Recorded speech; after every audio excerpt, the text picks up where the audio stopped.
Hello বন্ধুরা, good morning.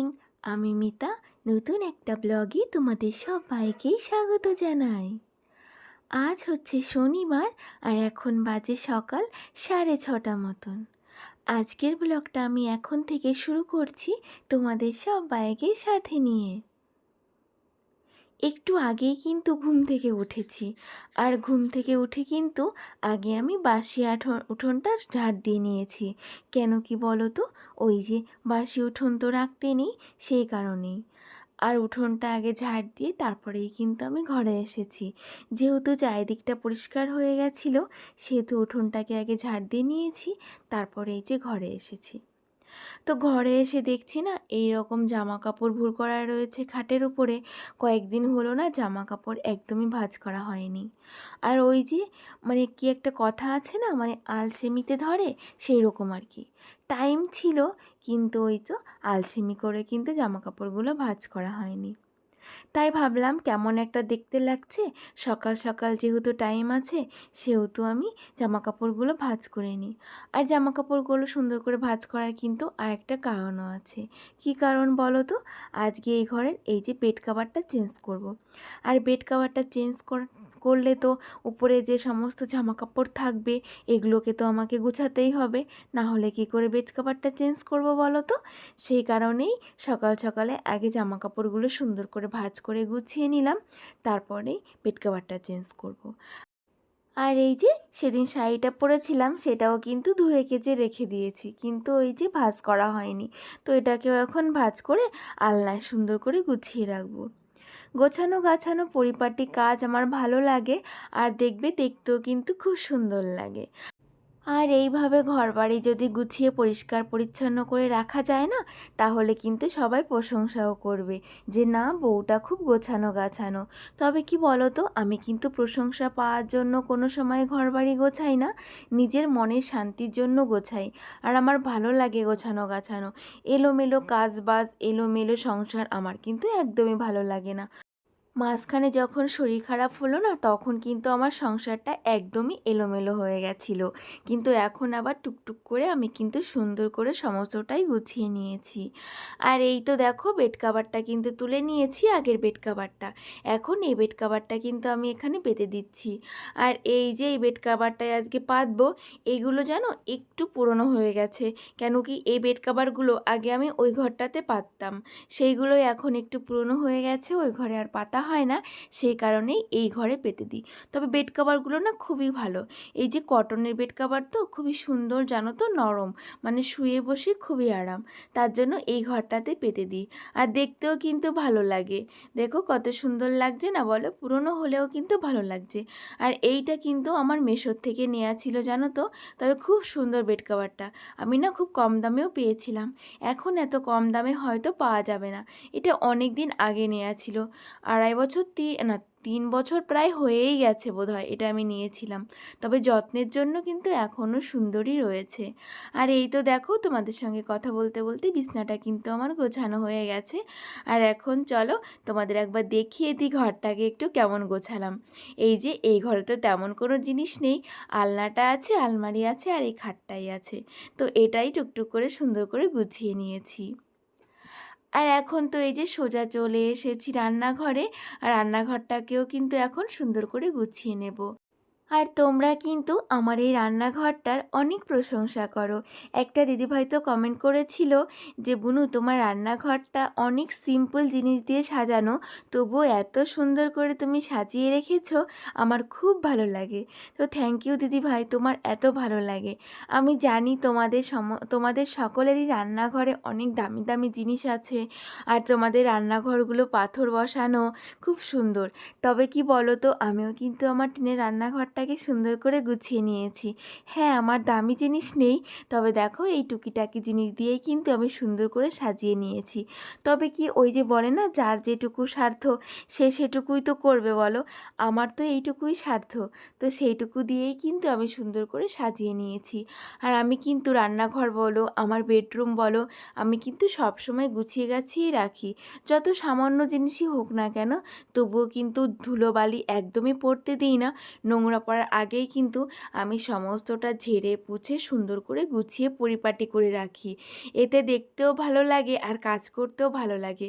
আমার তো একটু নোংরা মোংরা দেখলেই ভালো লাগে না, সেখানে পরিষ্কার করে ফেলতে ইচ্ছা করে। আর কি বলো তো, পরিষ্কার জায়গায় কাজ করতেও কিন্তু অনেক ভালো লাগে। আমার তো এরকমই হয়, জানি না তোমাদের কেমন হয়। আমার কিন্তু বেশ ভালো লাগে পরিষ্কার পরিচ্ছন্ন করে কাজ করতে। দেখো র্যাকটাকে ওইদিকে গুছিয়ে নিলাম, আর র্যাকটা একটু ধুলো পড়েছিল বলে ঝেড়ে ঝুড়ে সুন্দর করে আবার গুছিয়ে নিলাম। আর এখন এই যে আমার যে তোমার গ্যাস ওভেনটা আছে, এটাকে একটু সার্ফ দিয়ে স্কচব্রাইট দিয়ে সুন্দর করে ঘষে ঘষে পরিষ্কার করে নিচ্ছি। কেউতে আজকে শনিবার, সেহেতু খালি জল দিয়ে মুছলে কিন্তু আজকে হবে না, তাই এই যে স্কচব্রাইট দিয়ে ভালো করে সুন্দর করে মুছে নিলাম। আর জানো তো, স্কচব্রাইট দিয়ে মোছার পরে গ্যাসটা মুছে নেওয়ার পরে এত সুন্দর চকচক করে না, আমার না খুব ভালো লাগে জানো তো, পরিষ্কার লাগে, একদম সুন্দর চকচক করে। আর এই দিকটার টেবিলটাও একটু সুন্দর করে মুছে নিয়ে এই টেবিলটাকেও একটু গুছিয়ে নিচ্ছি। ওই যে ওইখানে রান্না করলে না এখানে ভালোই কিন্তু তেল চিপচিপ করে, তো সেই কারণের জন্য এটাকেও সুন্দর করে আগে সার্ফ দিয়ে ভালো করে ডলে নিলাম, তারপরে একটা ভিজা ন্যাকড়া দিয়ে মুছে নিলাম। আর এই দিকে এই দেখো ঘরটার ঝাড় দিয়ে আমি এই যে বাসনগুলো মেজে নিয়ে চলে এসেছি। আর এটাকে এখন এখানে রেখে দিচ্ছি, পরে ঝুড়ির মধ্যে রেখে দেব। আর এখন আমি কিন্তু স্নান টান সেরে একদম চলে এসেছি, পুজোও কিন্তু দেয়া কমপ্লিট। ওইদিকে কিন্তু মাম্মামও উঠে পড়েছে, আর মাম্মামকেও কিন্তু রেডি করিয়ে দিয়েছি। আর এখন আমি কি করছি বলো তো, আলু ভাজা করছি। আর আজকে সকাল সকালে আজকে আমি আলু ভাজা দিয়ে পান্তা ভাত খাবো। তোমরা সবাই অবাক হচ্ছ কথাটা শুনে? হ্যাঁ গো সত্যি। কেন কি বলো তো, কালকে রাত্রেবেলা ওই যে তোমরা দেখলে ফুচকা খেলাম, তারপরে না রাতের বেলার ভাত খাওয়া হয়নি, সেই না ভাতটা রয়ে গেছিলো, আর আমি জল দিয়ে রেখে দিয়েছিলাম। আর এখন অতগুলো ভাত নষ্ট করব, এটা তো কখনোই সম্ভব না। আমার একারই ভাত ছিল, হাজবেন্ড কিন্তু ভাত খেয়েছিল, তো সেটাই এই যে দেখো এখন আমি তুলে নিচ্ছি ওই আলু ভাজা দিয়ে খাবো বলে। এত ভাত ফেলা যায় বলো তো? আমরা তো অতটাও বড়লোক নই যে এই যে ভাতগুলো ফেলে দেব। আমাদের মতন গরিবের মধ্যবিত্ত সংসারে এই সমস্ত কিন্তু ফেলতে নেই জানো এই ভাতগুলো। আর ভাতগুলো কিন্তু অনেকটা ভালো রয়েছে। আর সেইভাবে কিন্তু আমাদের কখনোই পান্তা ভাত খাওয়া হয় না, কেন কি রাত্রে আমরা ভাতগুলো সমস্তটাই খেয়ে নিই, আর আমি পরিমাণ মতন চাল নিই, আর সেটা কিন্তু কখনোই বেশি থাকে না। কিন্তু আজকে ওই যে বললাম যে রাতের বেলা খাইনি, তো সেই কারণেই এখন পান্তা ভাতটা খেয়ে নেব। আর ওইদিকে হাজবেন্ডের জন্য আর মেয়ের জন্য কিন্তু গরম ভাত করে দিয়েছিলাম, তবে কিন্তু আমার হাজবেন্ড একদমই সেই শুধু গরম ভাতটা খায়নি, পান্তা ভাতটা কিন্তু আমাকে একা খেতে হয়নি, ও খেয়েছে। আমি বললাম যে আমি একা খাচ্ছি, ও কিছুতেই শুনলো না, বললো না এটাও দুজনে ভাগ ভাগ করে খাই, আর গরম ভাতটাও দুজনে ভাগ করে খাবো। তো চলো এইভাবেই খেয়ে নিলাম। আর আমরা কিন্তু এইরকমই জানো। আর এই তো দেখো এখন রান্নাটাও বসিয়ে দিয়েছি, আর আজকে কিন্তু মটরের ডাল রান্না করব। আজকে যেহেতু শনিবার, সেই জন্যই। নাজবিনা খাতুন নামে একটা বুনু আমাকে কমেন্ট করেছে, ও বলেছে ওর আমার ভিডিও নাকি খুব ভালো লাগে, আর ও কিন্তু ভিডিও বানায়, আর ওর ভিডিওর সঙ্গে আমার ভিডিওর নাকি অনেক মিল আছে, আর এটাও বলেছে যে আমি যেন ওর বন্ধু হই। অবশ্যই বুনু, কেন তোমার বন্ধু হব না, অবশ্যই আমি তোমার বন্ধু হব। বাংলাদেশ থেকে হাবিজা বলেছে, কেমন আছো মিতা, তোমার শরীরটা এখন কেমন আছে? আমি খুব ভালো আছি গো, আর আমার শরীরটা এখন মোটামুটি ভালোই আছে। কমেন্ট করেছে মায়া ডেলি ব্লগ, বলেছে ও আমার নতুন বন্ধু হলো, আমিও যেন ওর বন্ধু হয়ে যাই। হ্যাঁ অবশ্যই, কেন তোমার বন্ধু হব না, অবশ্যই আমি তোমার বন্ধু হয়ে যাব। এই যে আমার মিষ্টি বুনুটা কমেন্ট করেছে, লেবুর রস কখন খেতে দাও তুমি দিদিভাই মেয়েকে? আমি ওই যে স্নান করার আগে কিন্তু মাম্মামকে লেবুর রসটা খেতে দিই। কখন বলো তো, ওই 12টার দিকেই হবে, ওকে তো ওই টাইমে স্নান করাই, তো তখনই কিন্তু আমি লেবুর রসটা খাইয়ে তারপরে 10 মিনিট পরে মাম্মামকে স্নান করিয়ে দিই। একটা বুনু আমাকে কমেন্ট করেছে, ওর নামটা দেয়া নেই, ও বলেছে যে দিদি ভাই কেমন আছো? আমি ভালো আছি বুনু, ভিডিওটা খুব সুন্দর লাগলো। থ্যাংক ইউ বুনু, তোমার মাম্মাম খুব কিউট। Thank you go.